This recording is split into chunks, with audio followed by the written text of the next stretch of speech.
where I thrive is in places where I can start something from nothing or completely clean up messes. I'm a fixer, I guess. So I can fix your run or I can build it from zero. Send me to the wild and I'll build a road for you.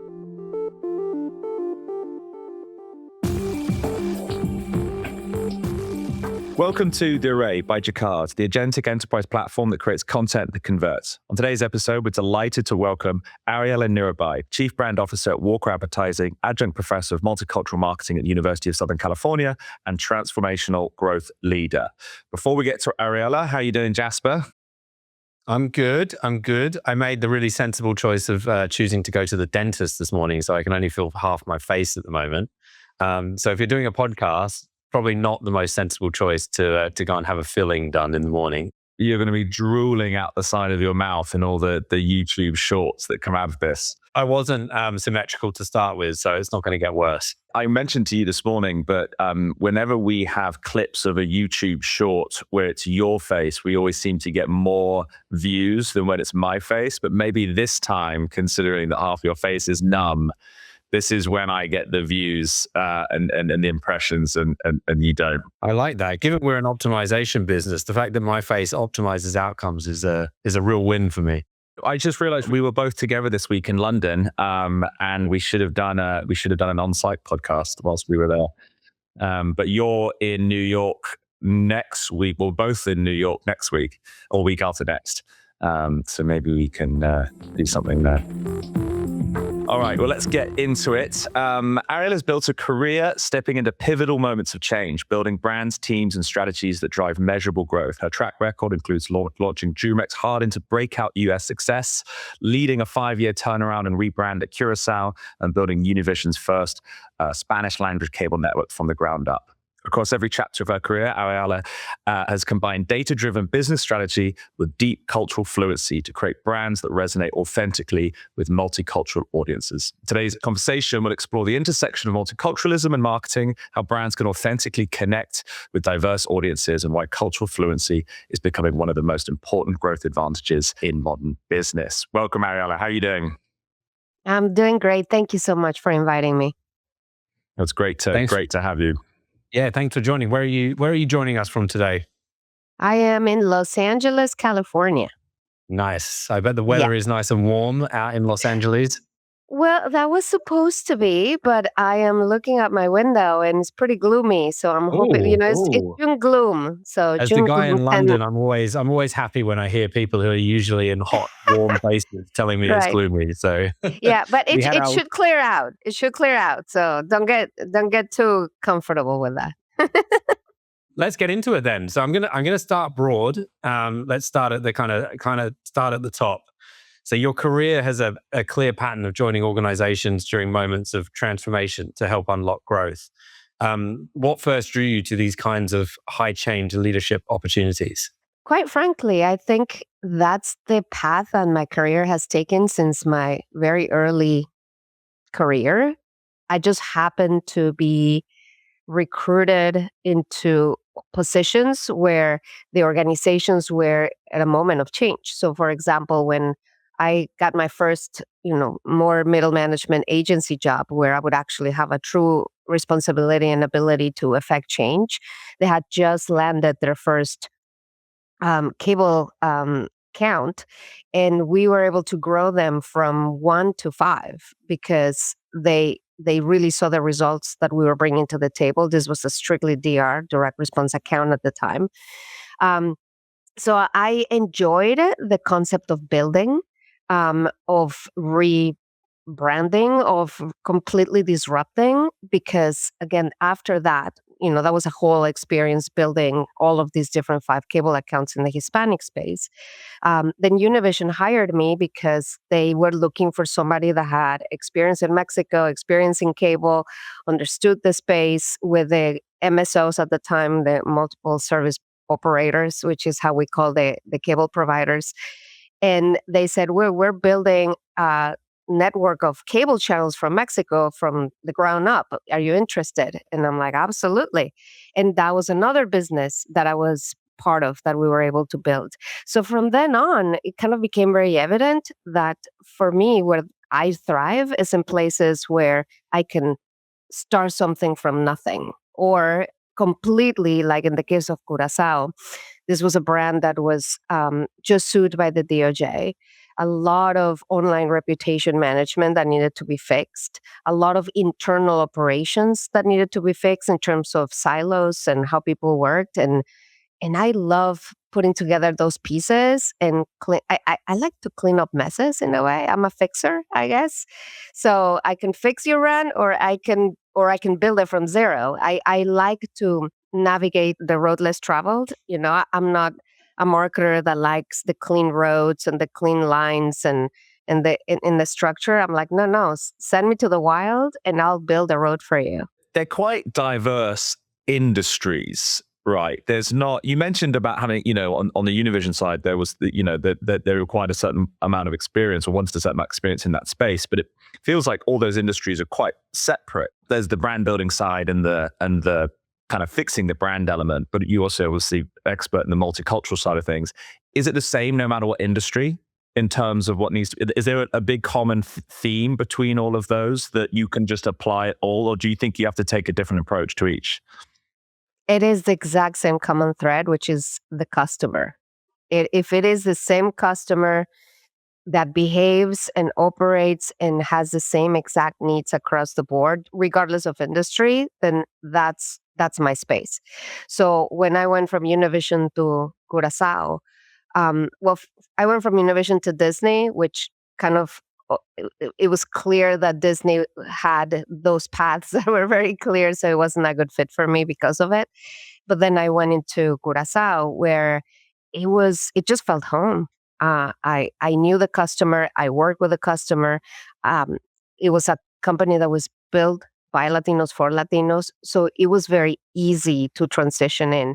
Then going to Humex, same thing, and then now going to Walker, same thing. I mean, I work with the same people, even though it's not the exact same individuals, but the same culture and the same perspectives and the same way of being, that now has transitioned. And maybe we can talk and address it later into how has the Latino or the multicultural consumer has changed now that generations are new and they're less immigrant and more first generation. So that's where the change, the significant and big change has taken place. But for the first very large part of my career, I was literally addressing the same customer regardless of company. So it was different dimensions of that same customer. So there was a sort of playbook, but not necessarily a playbook. It kind of, you would adapt and adjust based on the type of consumer that you were talking to. So a lot of this comes down to kind of business discipline and cultural fluency. So what's your perspective on how other companies treat multicultural marketing? And do you think people do a good job of it? Do you think they treat it as a kind of niche initiative rather than a core growth strategy in the US market? Like, how do you kind of think about that? Great that overlap? question. So that's exactly what I teach. And I teach it because I saw a real gap between what companies were doing, what companies needed to do. And what is still mind blowing is that still through today, when we are living in a highly multicultural world, where we know that Gen Z is the largest generation of our times, even largest in size than the actual boomers. And it's a 51 to 52% multicultural. So the fact that we live in such a heavy multicultural world, it is mind blowing that companies still don't get it fully and still make a lot of mistakes that cost them millions of dollars when they have to pull products off the shelves. What I think is really interesting is we work with a lot of customers who work with us multilingually, right? Who obviously generate content across different languages, but also multiculturally within the same language, right? And so what I find fascinating is that British people, for example, when you put urgency into a message, CRM message, they really don't like it, but Americans love it, right? It's both English, but the cultural differences have a big impact on engagement.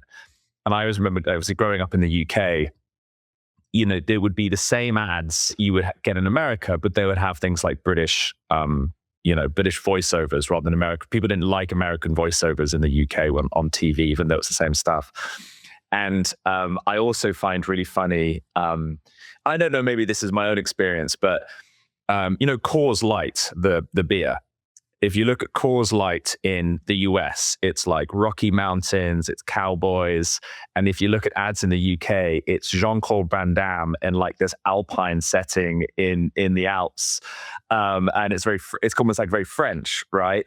And I just find that kind of dichotomy of how brands communicate between cultures, even in the same language, and what their brands look like for these different groups can be so different. And you can either nail it, and you can have a brand that's like loved in the UK and loved in the US, or you can really not, or you can like really alienate people. It can, to be a brand that is, there's not really even a question in this. It's more, I just find it fascinating that it has such a big impact on how a brand can resonate with something even within the same language. Yeah, there is an interesting point though. There's getting it right and then there's getting it wrong. There's being like considered and then there's being kind of stereotypical.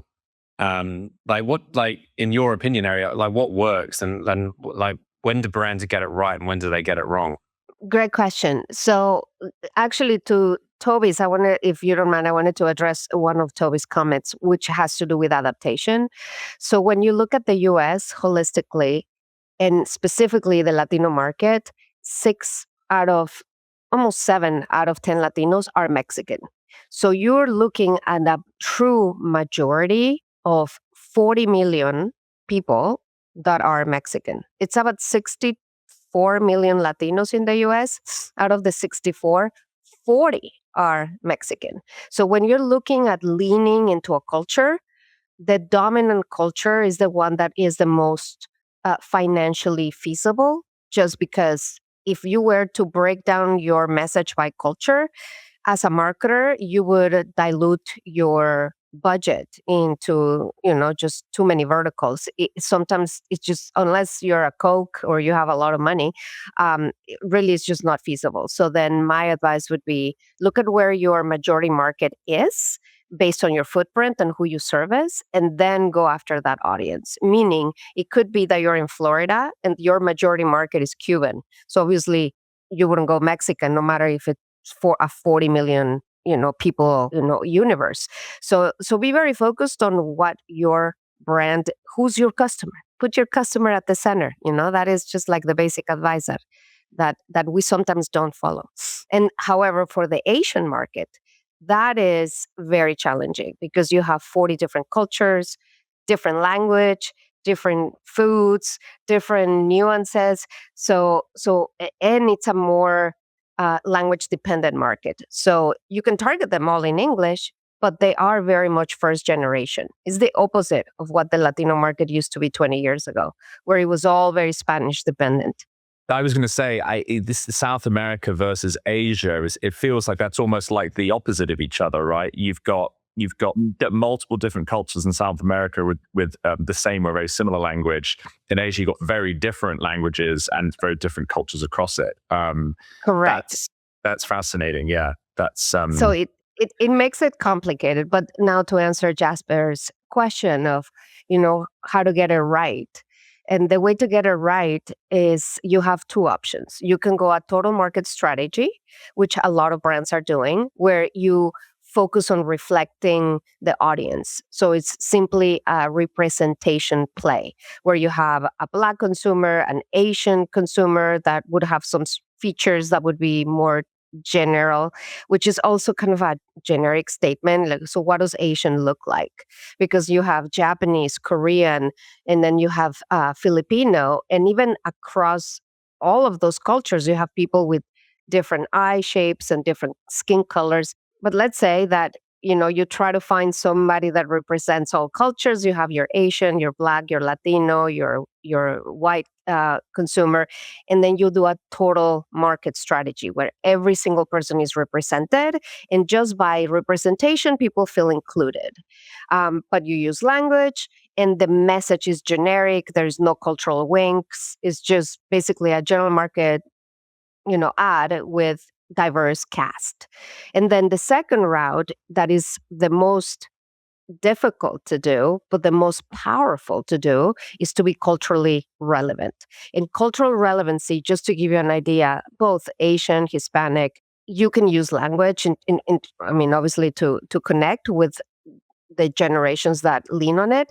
But even if you do it in English, you can throw some bilingualism, or you can lean on sayings and cultural winks. They don't have to be huge because your ad still gets seen on the mainstream market. But if you have those little cultural winks, and I can give you specific examples if you want, all of a sudden people pay attention. It's like, wait a minute, that's for me. You just dropped a word or made a wink that immediately insinuates and lets me know that is like we're in the same club because I get it. I mean, it's like those conversations that you have in places, and all of a sudden you find somebody from your neighborhood, and then you all know the same restaurant, and where there's this particular food that is served, and you can be in this mass conversation about food, and then you say, oh, blah, blah, blah. And that person just perks up and says, ah, you're from my neighborhood, because only you and I could know that. Only you and I could know that. And that's exactly the magic. How do you get the insight to make that authentic and not, relying on stereotypes? You know what I mean? 100%. Please don't use mariachis and don't use, sombreros to talk to Latinos, or don't always, which is something that I teach in my class, don't lean on all these also Asian stereotypical elements, like even wardrobe, or, only lean on, a Lunar New Year and have the red envelope. And then it's like, oh, I see you because I put red envelopes and I use red and I put dragons and gold, because that's very Chinese, right? I don't know that that's relevant to Vietnamese or Filipinos. So the way that you go about it and being authentic versus stereotypical is really by doing research and talking to audiences. But more importantly, the only way, Toby, you would know about that dish in your neighborhood is because you are from there, right? So to be authentic, you have to have an authentic voice in the room. You have to have a creative agency that represents that culture and that tells you that you cannot learn culture. I grew up in Mexico City, then moved to the United States.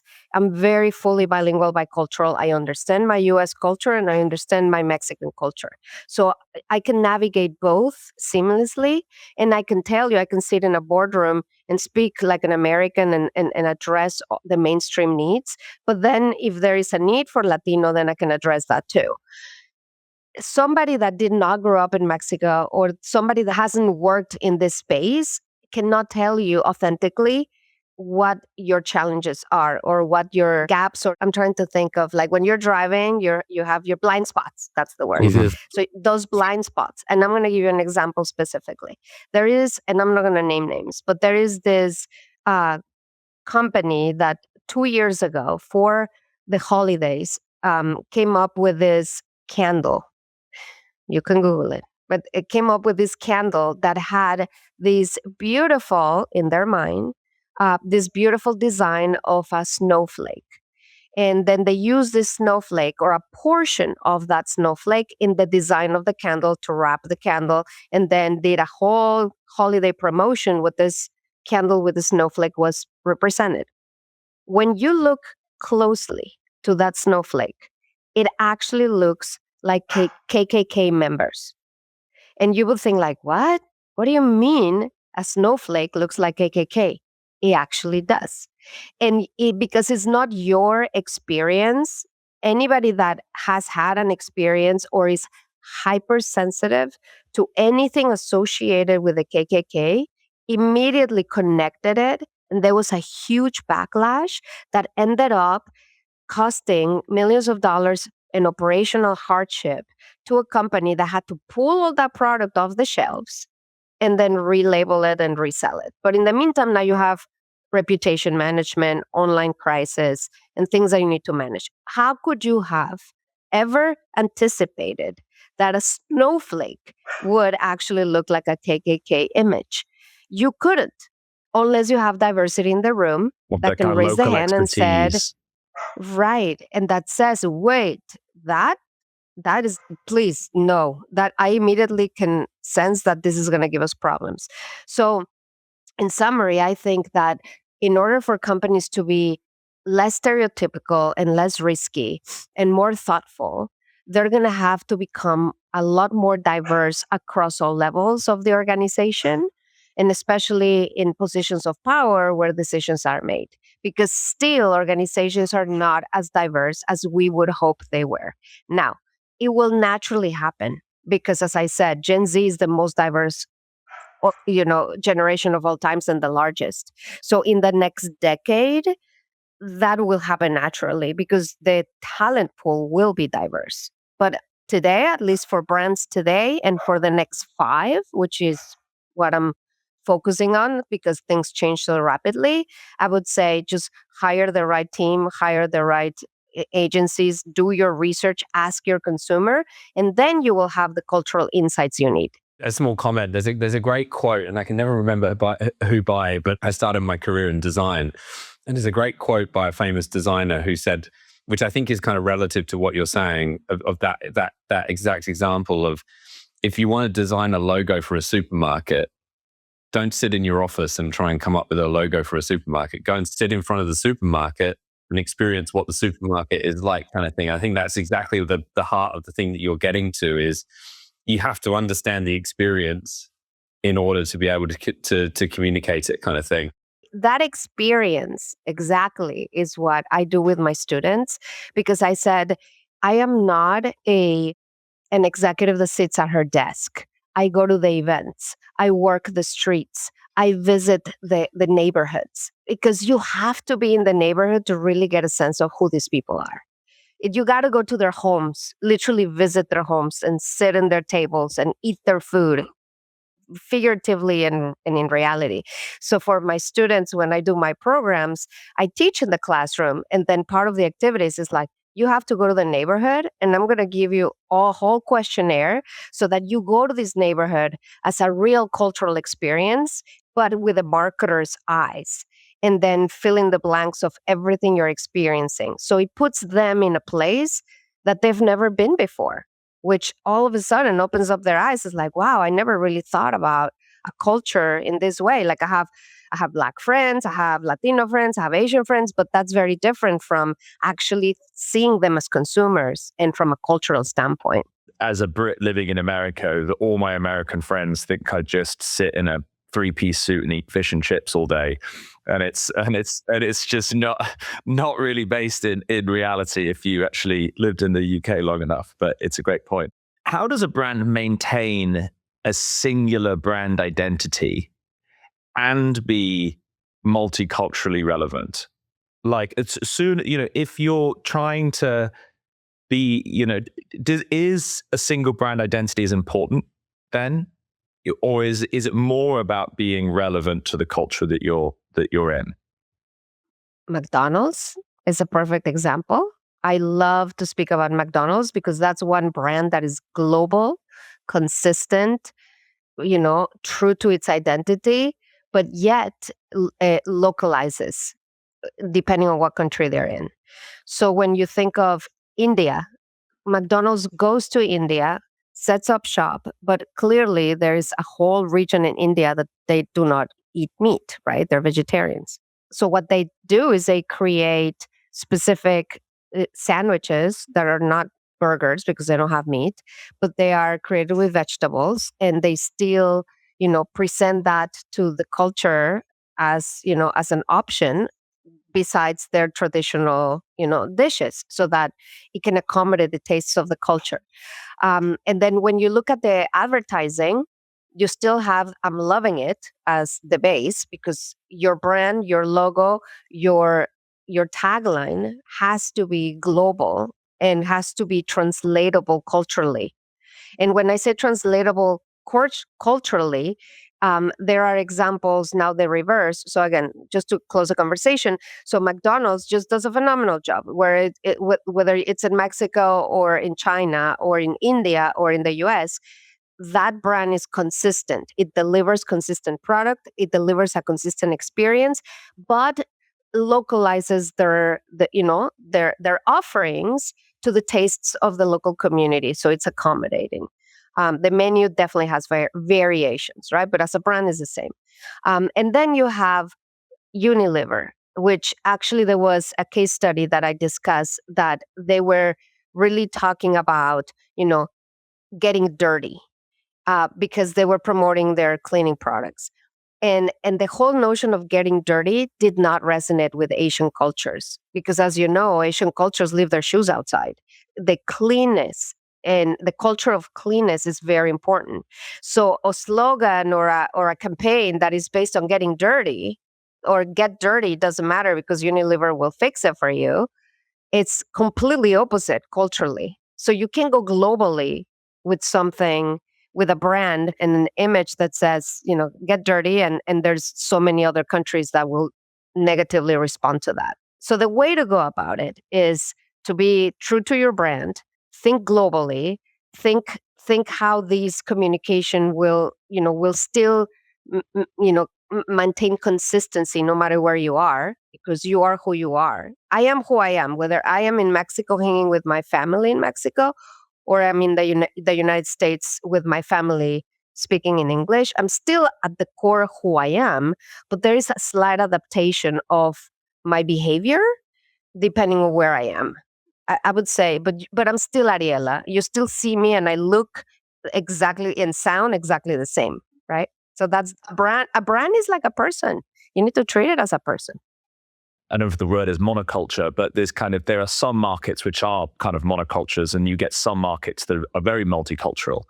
How do you think, one thing I've noticed more recently, I would say in the last 5 years, whether I'm on the subway in New York or even on the side of a bus in London, sometimes I'll see ads in different languages.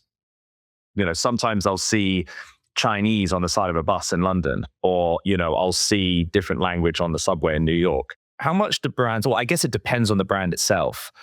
How much do you try and target an American cultural perspective or kind of campaign versus targeting cultures within that culture? You know what I mean?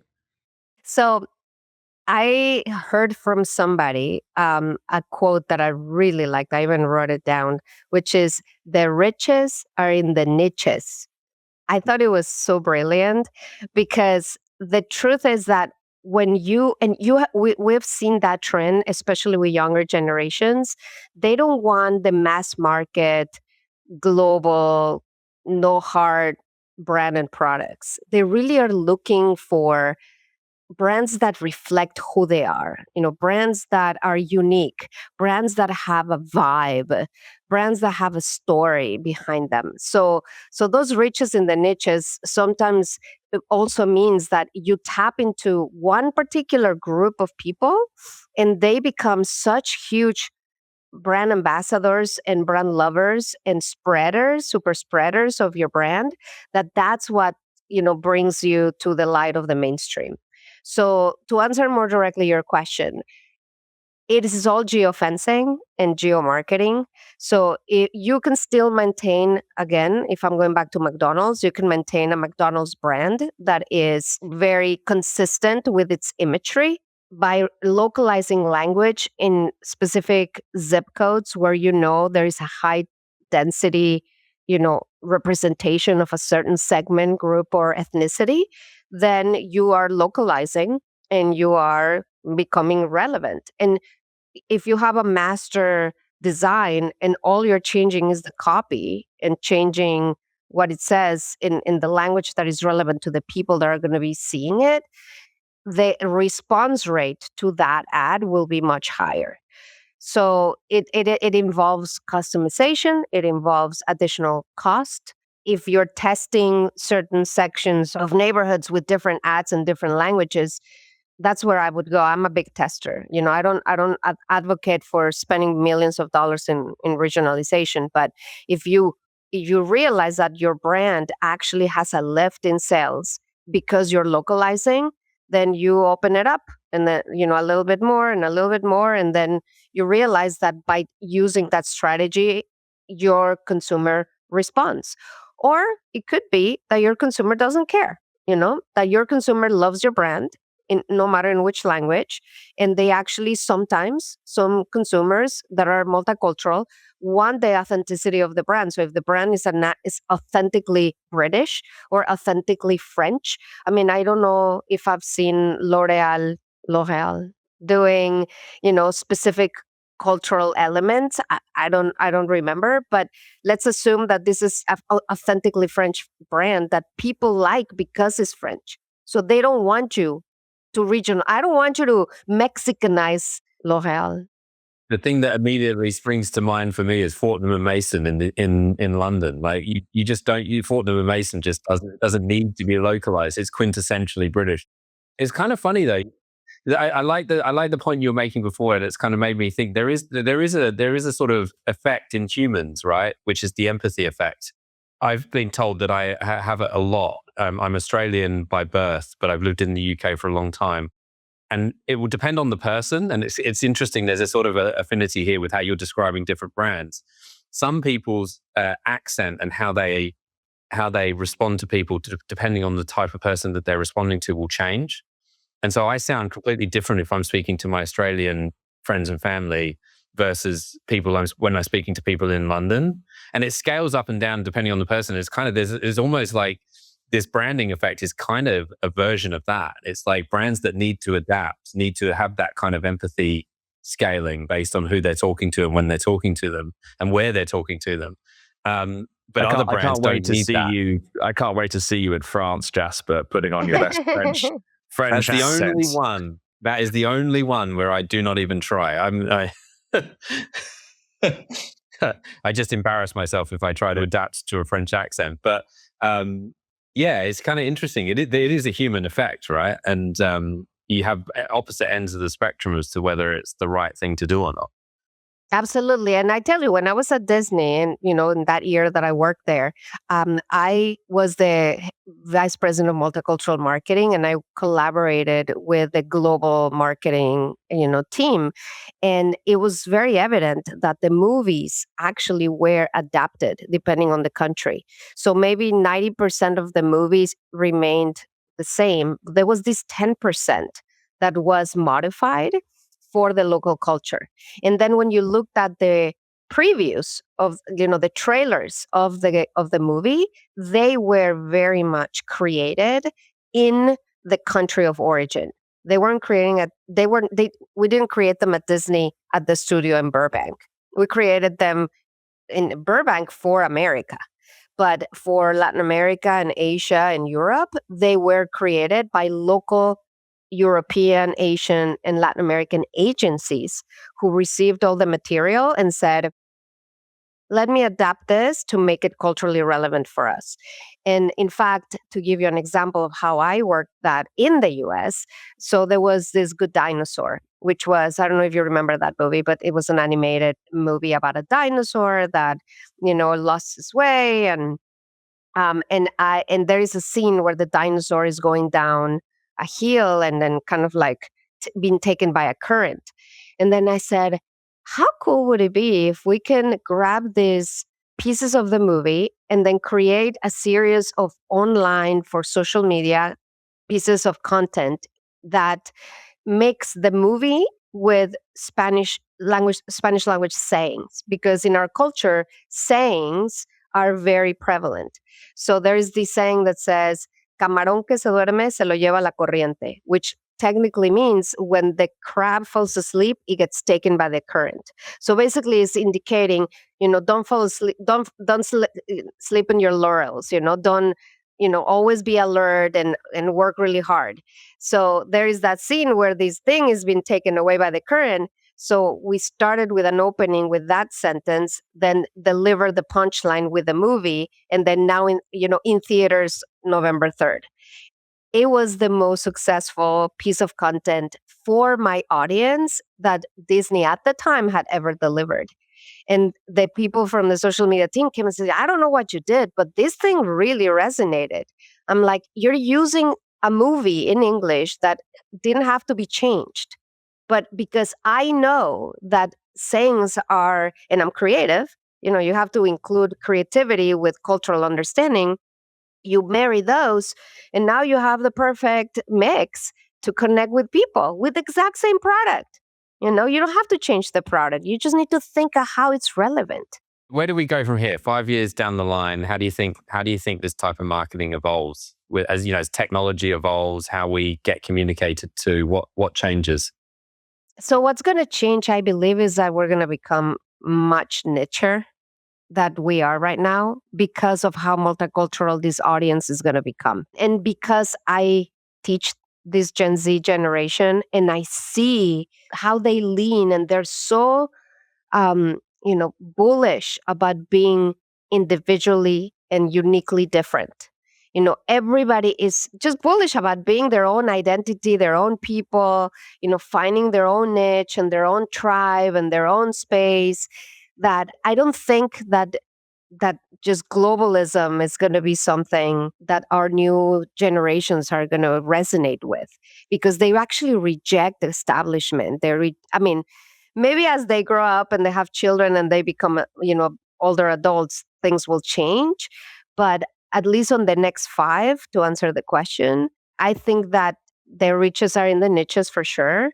That cultural understanding of these unique identities is going to be super important, because the master and bigger audience is just no longer going to be there anymore. Everybody's going to be so fragmented. So it's going to be a matter of really finding that balance of you are the same brand, but communicated authentically to very unique in different sets of people. Great. I think that's perfect to end on. Ariela Nerubay is the Chief Brand Officer at Walker Advertising and Adjunct Professor of Multicultural Marketing at the University of Southern California. Thank you very much for joining us. Thank you for having me.